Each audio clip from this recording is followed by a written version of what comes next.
60 sekundi sa Markom Vuletićem. datum rođenja, 10.7.99. mjesto rođenja, Split. nadimak, Marketo.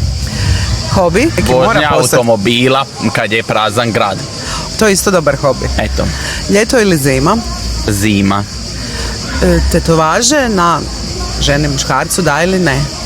Da, ja ih nemam, ali da. Jel planirate u neko dogledno vrijeme? Ne. Najdraža zemlja u kojoj ste putovali? Japan. Kako vam se čini Kina? Prljava i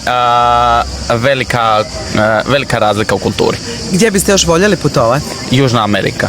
Imate li planove otići tamo? Prvi mjesec. Što je zapravo još od tih putovanja što vam je onako ostalo u sjećanju? Mauritius i Indija. Mauritius radi plaža i svega, a Indija kultura i mirisi. Imate sad svoj biznis, radite trajni nakit, kako to ide? Trajni nakit ide odlično. Grad se baš zaljubio u trend. Najdraži film? Notting Hill.